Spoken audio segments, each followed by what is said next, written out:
listen to me, hearken to me, and they also should respond to me, and they also should have real faith in me, لَعَلَّهُمْ يَرْشُدُونَ, so that they reach the final destination of success.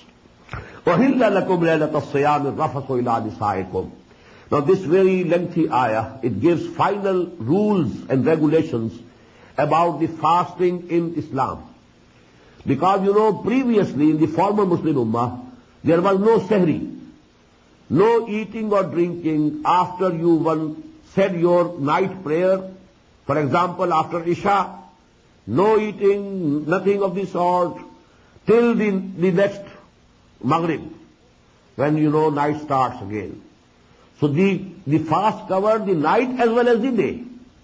Only for a little time between Maghrib and Isha you could eat and drink and nothing else. Here, this now fasting has been reduced to only the daytime, from the dawn to the sunset.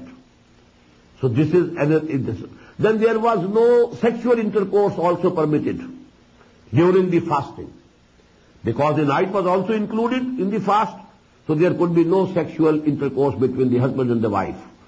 So these things were there in as practices among the Jews, and the Muslims of Medina, they were seeing that the Psalm in the Jews has these additional limitations, so they thought that they are included in Islamic laws also, although there was no mention of it before in the Quran, either to the contrary or confirming those regulations.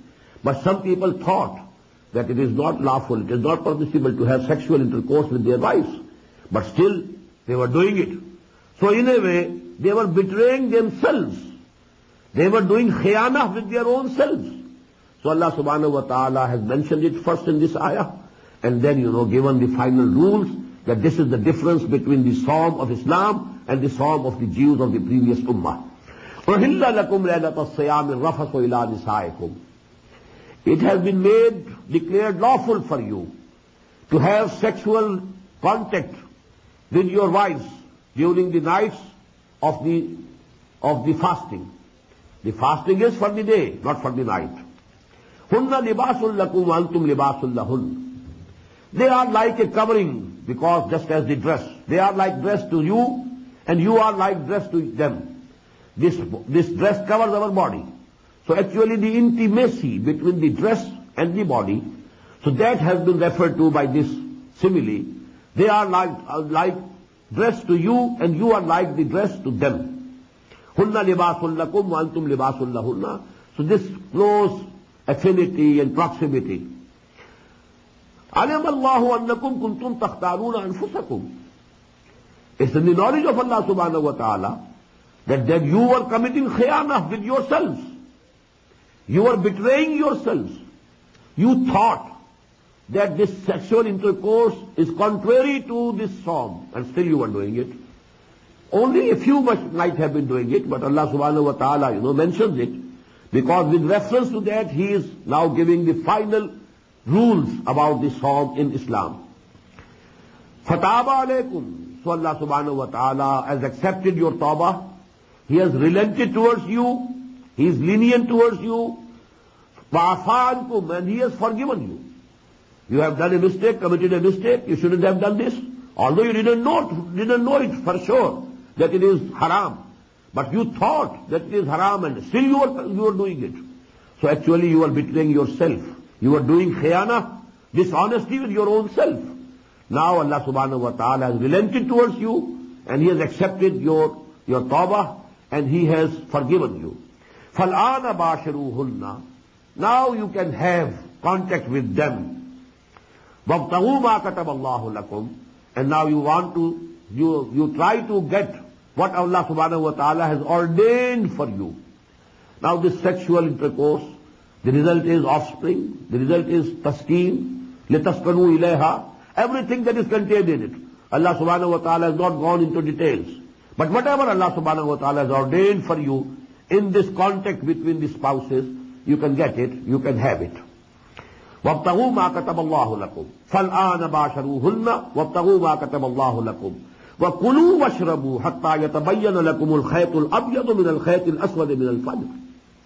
And you can keep on eating and drinking till the white thread of the morning of the dawn becomes evident to you from the black thread of the night.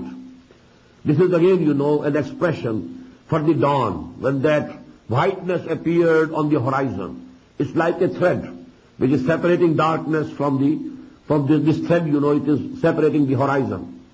When the white thread of white thread of the dawn becomes evident to you from the black thread of the night. Now when dawn has appeared, stop eating, stop drinking. Now till the sun setting, till the coming of the night, you have to complete this psalm. Now all the restrictions are there. No eating, no drinking, no sexual contact, nothing of the sort. All things prohibited. وَلَا تُبَاشِرُوهُنَّ وَأَنْتُمْ عَاكِفُونَ فِي الْمَسَاجِدِ. An additional limitation. And that is when you are mu'takif. What is the i'tikaf? To confine yourself to the limits of a masjid, an area, but not the whole of masjid, where really prayers are held. Because there are additional things, amenities, they are not included in the definition of masjid. Masjid is only the place where people really bow and prostrate and where they offer their prayers. So you restrict yourself, cut off from the other worldly, your routine activities, and now you are absolutely with Allah subhanahu wa ta'ala, remembering Him, praying Him, reading Quran, doing whatever He has commanded to do. So all these things you can do. But you can't go out of these limits of the mosque, except when there is real need.